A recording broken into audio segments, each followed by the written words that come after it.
દોસ્તો, એક નાનકડા વિરામ પછી ફરી એકવાર સ્વાગત છે રમૂજનો રાજા બનવાની હરીફાઈમાં।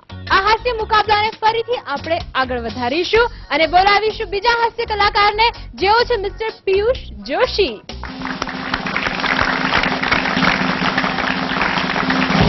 યુવાન ધીમે ધીમે મોટો થાય છે પછી સગાઈ અને લગ્નની વાત આવે છે, અને સગાઈ અને લગ્નની વાત આવે છે ને એ ખરેખર દરેક વ્યક્તિના જીવનમાં સૌથી મહત્વની વાત આવે છે।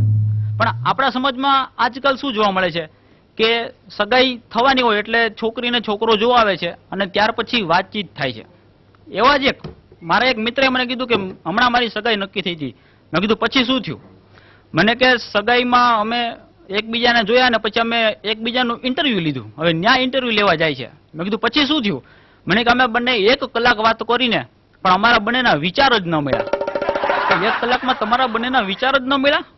ગજબ કહેવાય। મેં કીધું પણ તે એટલી બધી કઈ વાત કરી? મને કે જો એમાં એવું છે ને કે મને શાહરુખ ખાન ગમતો હતો અને એને છે ને આમિર ખાન ગમતો હતો। વિચાર અમારા બેના મળ્યા જ નહીં। હું તો બરોબર છે। મને એ કે પ્રીતિ ઝિંટા ગમતી હતી ને એને ઐશ્વર્યા રાય ગમતી હતી। વિચાર ખરેખર અમારા બેના મળ્યા જ નહીં। હું તો સાવ સાચી વાત છે। મને છે ને પંજાબી અને ચાઇનીઝ ભાવે છે અને એને સાઉથ ઇન્ડિયન આવડતી હતી, એટલે વિચારો ન મળ્યા। મને વેકેશનમાં યુરોપ જવું ગમે છે તો એને સ્વિટ્ઝરલેન્ડ જવું ગમે છે। અમારા બેના વિચાર ન મળ્યા। આવી રીતે અમે 1 કલાક સુધી વાતો કરી। મેં કીધું પણ તારે ઉનાની બહાર ક્યાંય જવું છે, તારે દાળ ભાત ને શાક જ ખાવા છે ને, તો પછી આવી બધી વાતો શું કામ કરે છે? મારો કહેવાનો અર્થ એ છે, બરોબર છે, કે જે તે સમયે સગાઈ વખતે જે વાતચીત થાય છે તે સાચી થાય છે એનું માપદંડ કયું નથી હોતું। એવા ઘણા બધા પ્રસંગો આપણે જોઈ શકીએ। આવા પણ ઘણા હોય છે, બરોબર છે, કે જે વાત શું કરવી છે એ ખબર નથી હોતી। પતિ અને પત્નીનો સ્વભાવ કેવો છે એનું તમને ઉદાહરણ આપી દઉં। પતિનો સ્વભાવ કેવો?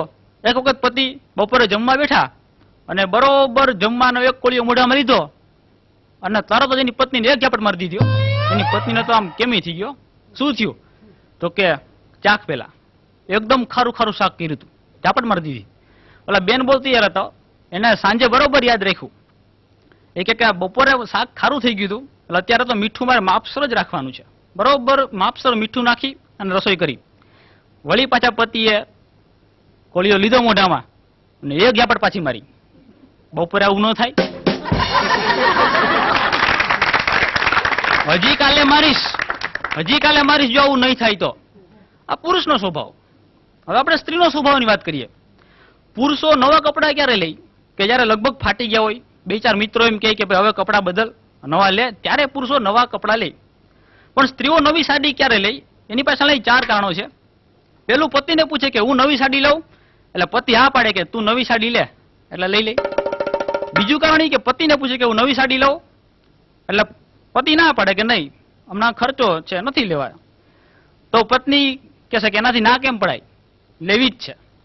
ત્રીજી કે શેરીમાં કોઈને ન હોય ને એવી સાડી મારે લેવી છે, એ ત્રીજું કારણ। અને ચોથું કારણ એ છે કે શેરીમાં સૌને છે તો મને એકને કેમ નથી, એટલે મારે નવી સાડી લેવી છે।